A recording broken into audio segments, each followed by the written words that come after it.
Dear student, welcome to Anwar's classes channel. Anwar classes channel में आपका स्वागत है, खैर मकदम है। मैं आज आपको डिमांड एनालिसिस का एक क्वेश्चन जो हर साल इम्पोर्टेंट है, बहुत एग्जाम में आता है। The name of that question is explain the law of demand. ये हर साल माय डियर स्टूडेंट 10 मार्क्स का आता है। वेरी इंपॉर्टेंट क्वेश्चन है, हम इसको आज पढ़ेंगे। My dear student, first of all हम आज ये सीखेंगे सबसे पहले कि कोई भी लॉ कैसे लिखा जाता है, how it should be right in the examination, और कैसे इसे लिखना चाहिए। माय डियर स्टूडेंट, हमेशा याद रखो, जब कभी क्वेश्चन में बोला लॉ लिखो तो सबसे पहले आप इंट्रोडक्शन लिखेंगे। Your first point will be introduction. आपका पहला पॉइंट होगा introduction. My dear student, after introduction you will write statement of the law. Third point will be your assumptions, and fourth point means fourth is your schedule, fifth one is your diagram, and last is exception to the law. My dear student, always student forget how to write in the examinations. That is the very big problem. आपको इस sequence में my dear student याद करना है और exam में लिखना है।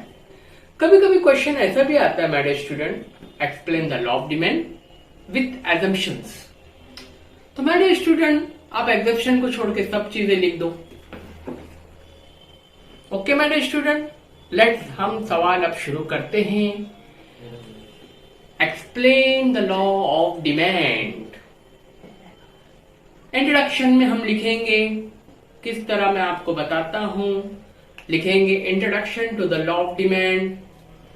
The law of demand is given by Professor Alfred Marshall in his book Principles of Economics.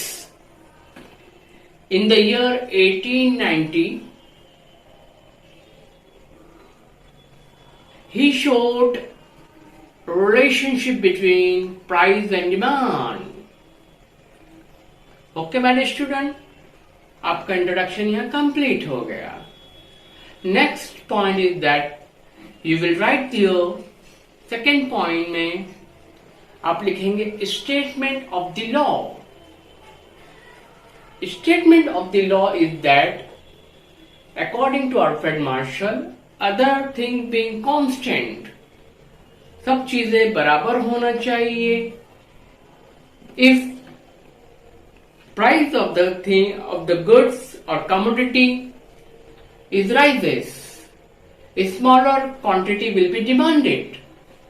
जब अगर प्राइस बढ़ेगी तो क्वांटिटी डिमांड कम होगा, and when price fall quantity demand will be more. It means higher the price of commodity, smaller is the quantity demand, and lower the price of the commodity, higher will be the demand. Full stop. My dear student, in other words, we will write as when price rises, demand falls, and when price falls, demand rises. अगर price बढ़ेगा my dear student, demand घटेगा, और price अगर कम होगा तो demand बढ़ेगा। यही law है। Thus we comes to know that the law of demand shows inverse relationship between price and demand. Both direction is very opposite. My dear students, अब हम पढ़ेंगे assumptions to the law of demand. assumptions का मतलब ये होता है my dear students कि कौन सी चीजें होगी तो डिमांड होगा।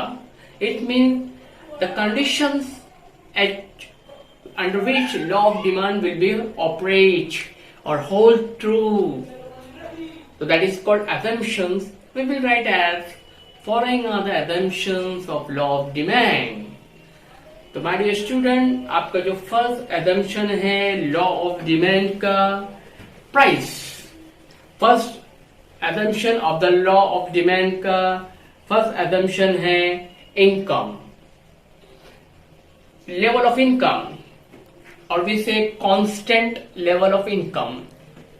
My dear student, this is the first assumptions in the law of demand, which means income of the consumer remain constant. It should not change.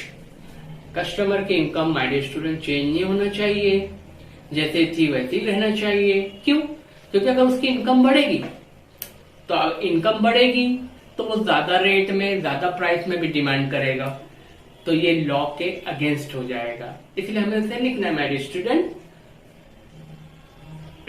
Income of the consumer remain constant. Income of the consumer should not increase और decrease, it remain constant और unchange. Second point है assumption का my dear student, no change in the size of populations. Population की size बढ़ना नहीं चाहिए, घटना नहीं चाहिए, इट रिमेन कांस्टेंट। अगर साइज ऑफ पॉपुलेशन बढ़ती है तो ज्यादा प्राइस में भी कस्टमर डिमांड करेगा, जो लॉ के अगेंस्ट में हो जाएगा। जैसा कि एग्जाम्पल, अब मेरे घर में मेहमान बढ़ गए हैं तो मुझे ज्यादा कीमत पे भी इस चीजों को लाना पड़ेगा, क्योंकि मुझे उनको थोड़ी देर के लिए मेहमान नवाजी करना है। तो ऐसा नहीं होना चाहिए, क्योंकि अगर वो आएंगे मुझे उनकी रिक्वायरमेंट को फुलफिल करने के लिए ज्यादा कीमत पर भी चीज को खरीदना पड़ेगा।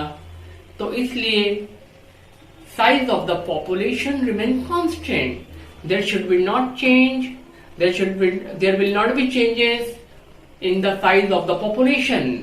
Size of the population remain constant. It should be unchanged. उसके अंदर कोई बदलाव नहीं आना चाहिए हमारे student. Third point is that price of substitute goods remain constant. जो सब्स्टिट्यूट गुड्स होते हैं उनकी प्राइस बदलना नहीं चाहिए।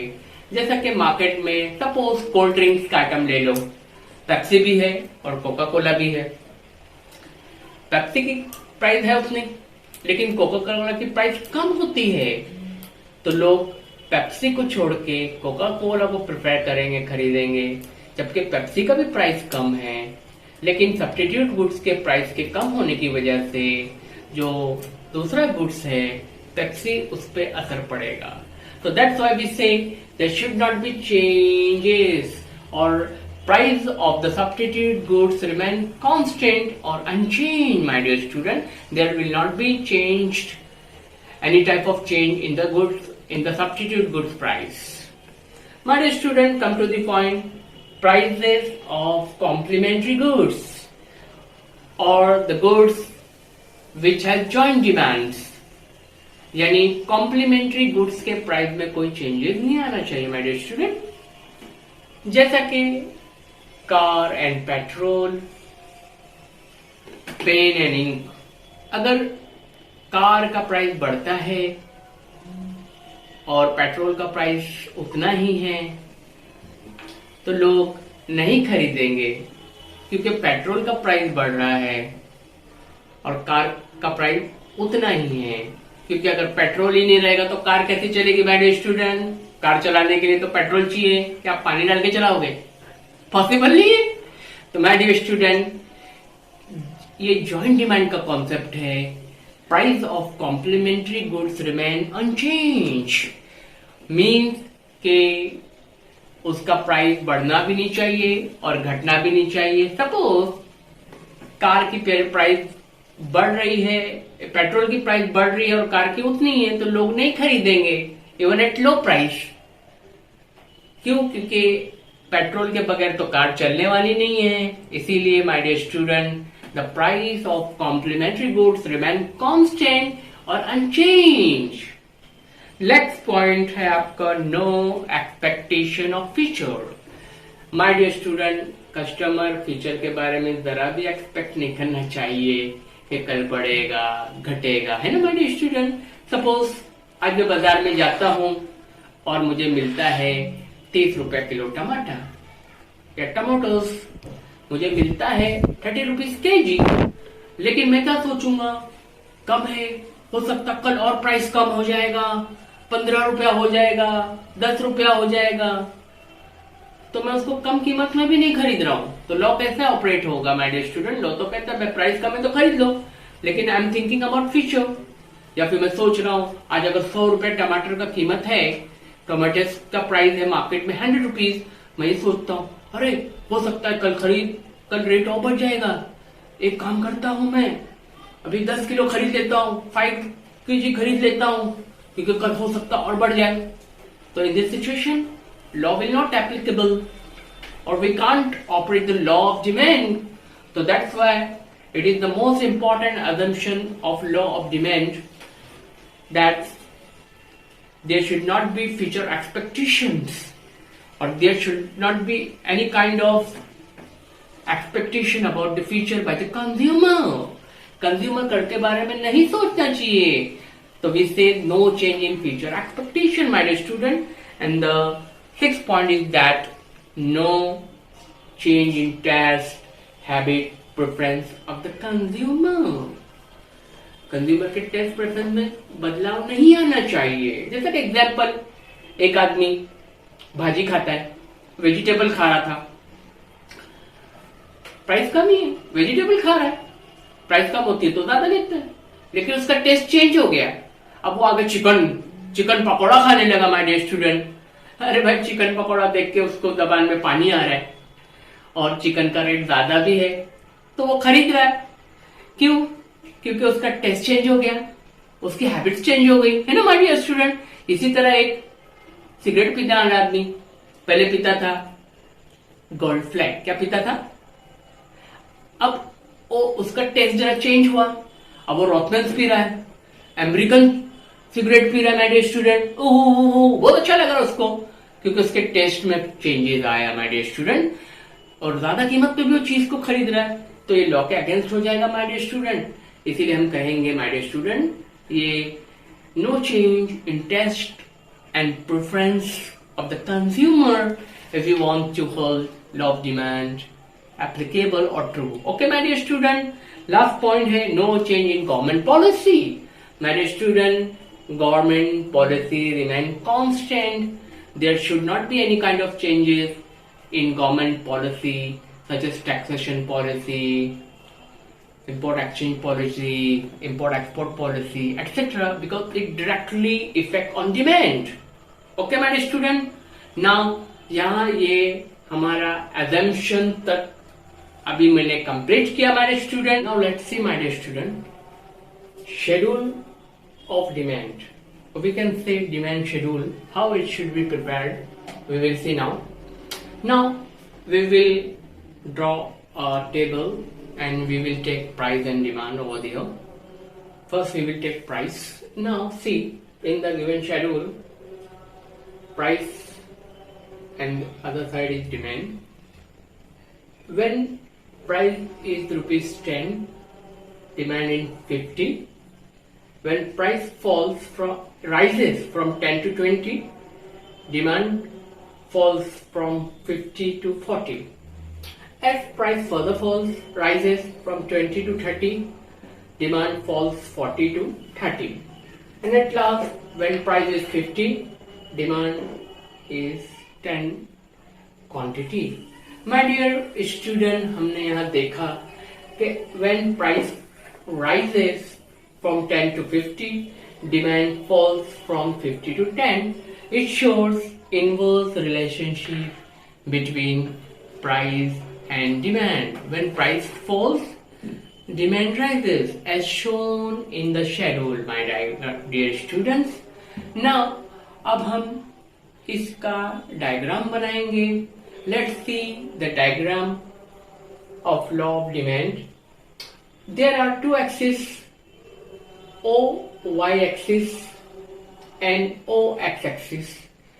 My dear student, we have taken on O y-axis prices, and on O x-axis we have shown quantity demanded by the consumer. My dear student, when price is 10 rupees, demand is 50, my dear students. when price is 20, my dear student, demand is 40. When price is 30, my dear student, demand is 30. When price further rises, when price is 40, demand is 20. When price is 50, my dear student, demand is 10, quantity by the consumer. That this diagram shows indirect relationship between price and demand. And demand curve, my dear student, slopes downward from left to right, or we can say the movement of demand curve is left to right. We show it with the help of DD. DD represent demanded curve. Various quantities are demanded by the consumer. We get through DD. Okay, my dear student, मुझे उम्मीद है कि ये demand का आपको समझ में आया होगा. एक्सेप्शन टू द लॉ पढ़ेंगे. Exception to the law of demand में सबसे पहला पॉइंट है गिवन गुड्स. गिवन गुड्स मतलब होता है my dear student inferior quality और खराब क्वालिटी के गुड्स. माय डियर स्टूडेंट, हम जब मार्केट में जाते हैं तो देखते होंगे कि खराब क्वालिटी का गुड्स भी मिलता है और बहुत खराब क्वालिटी होती है उसकी. माय डियर स्टूडेंट, खराब क्वालिटी होने के बाद भी लोग उसको खरीदते नहीं है. क्यों? क्योंकि उसको मालूम है कि वो क्वालिटी खराब है, घर ले जाएंगे तो और परेशानी बढ़ जाएगी, उससे चीज अच्छी नहीं बनेगी. इवन प्राइस लो होने पे भी लोग नहीं खरीदते हैं. तो ये लॉ ऑफ डिमांड के खिलाफ है, क्योंकि लॉ ऑफ डिमांड कहता है जब प्राइस फॉल्स होती है तो डिमांड राइज होना चाहिए. लेकिन इन the case of different goods law of demand is not applicable because of inferior quality. इसे नाम गिवन गुड्स इसलिए दिया गया माय डियर स्टूडेंट क्योंकि एक इकोनॉमिक्स थे, इनका नाम था सर रॉबर्ट गिफेंस. उन्होंने इस कॉन्सेप्ट को दिया, इसलिए इसे गिफेन पैराडॉक्स के नाम से जाना जाता है, गिफेन गुड्स के नाम से जाना जाता है. हम अब ऐसा लिखेंगे एक्सेप्शन में, in the case of given goods, law of demand is not applicable. It is exception to the law of demand. When the price of inferior goods falls, their demand is not rises. So, in the case of law of demand, given goods are not applicable. Second point पढ़ेंगे my dear student, prestige goods. My dear student, prestige goods का मतलब होता है ऐसे goods जिससे हमें इज्जत मिलती है, हमारा सोसाइटी में नाम होता है. जैसे हम अच्छे अच्छे कपड़े खरीदते हैं, गोल्ड खरीदते हैं, सिल्वर खरीदते हैं, कार खरीदते हैं कि भाई सामने वाला देखेगा तो प्रभावित होगा और उस पर इफेक्ट पड़ेगा और वो बोलेगा अरे वाह आप तो बहुत बड़े हैं, आपका स्टेटस तो बहुत बड़ा है. तो my dear student, the law of demand is not applicable in the prestige good such as gold, silver, car, diamond, etc. Because people purchase that goods even at high price, which is again the law of demand. Thus, law of demand is not hold true or applicable in the case of prestige goods. My dear student, let's come to the point. Third point है मेरा branded goods. Second point को मैंने third में convert कर दिया हूं. अब एक पढ़ते हैं हम लोग ब्रांडेड गुड्स के. Branded goods, the law of demand is not applicable in the case of branded goods. People purchase branded goods even at high prices because of its name, quality, etc. Thus, law of demand is not applicable in the case of branded goods. Even at high price, people purchase it. My dear student, एक example है mobile phone है Samsung का. उसका rate कितना भी बढ़े my dear student तो लोग उसको खरीदने के लिए बेताब रहते हैं. अरे मैं खरीद लूंगा इवन एट हाई प्राइस पे because of it brand, because of it quality my dear student, because of it name and symbol. Let's come to the fourth point, habitual goods. Habitual goods are those goods which people prefer to purchase because of habit. कुछ goods लोग खरीदते हैं क्योंकि my dear student लोगों की आदत है, उसके बगैर उन्हें नहीं चल सकता। एग्जाम्पल, एक गुटखा है, मानिक चंद है, लोग इसको ज्यादा कीमत पे भी खरीदते हैं, जबकि नहीं खरीदना चाहिए। अगर कम कीमत हो तो खरीदना चाहिए। बिकॉज ऑफ हैबिट, लोगों की आदत है, आदत बन चुकी है, उसके बगैर वो नहीं रह सकते हैं। तो हम कह सकते हैं my dear student, law of demand is not applicable in the case of habitual good because even at high price people purchase it. It is again the law of demand. Let's come to the point, my dear student. Ignorance is the last point of exception to the law of demand. Ignorance means होता है मुझे मालूमात नहीं है, I have no knowledge of that things. जैसा मैं बाजार में जाता हूँ और कोई नई चीज आ जाए, मुझे उसके बारे में मालूम नहीं है, I have lack of knowledge of that things. तो अगर उसका प्राइस ज्यादा भी रहता है तो मुझे एहसास नहीं होता है और मैं उसको ज्यादा कीमत पर भी खरीद लेता हूँ, तो उसे कहते हैं ignorance of the consumer. Sometime due to ignorance of the commodity और goods, consumer purchase that commodity even at high price because of lack of knowledge. Thus ignorance is one of the exception to the law of demand. My dear student, हमने पढ़ा law of demand के exception, किन किन चीजों में law of demand काम नहीं करता है। सच एज मैंने आपको बताया प्रेस्टीज गुड्स, गिवन goods, ignorance of the consumer and habitual goods, branded goods etcetera. इन सब चीजों में लॉ ऑफ डिमांड काम नहीं करता है और हम कह सकते हैं law of demand will not be applicable in this cases. My dear student, मुझे उम्मीद है कि मेरा लेक्चर आपको पसंद आया होगा और एग्जेप्शंस में आप अगर 4 पॉइंट भी लिख देंगे तो that is enough, no need to write more points. My dear student, ये यहाँ पे हम कंप्लीट करते हैं और मुझे उम्मीद है कि आपको ये पसंद आया होगा, और पसंद आया होगा तो चैनल को सब्सक्राइब कीजिए, लाइक कीजिए और इसी तरह मोहब्बत को बरकरार रखिए ताकि मैं आइंदा आपके लिए और वीडियोस अपलोड कर सकूं और आपके लिए काम कर सकूं, और आपके लिए ही ये चैनल मैंने शुरू किया है। I want more response and feedback from yourself. Thank you.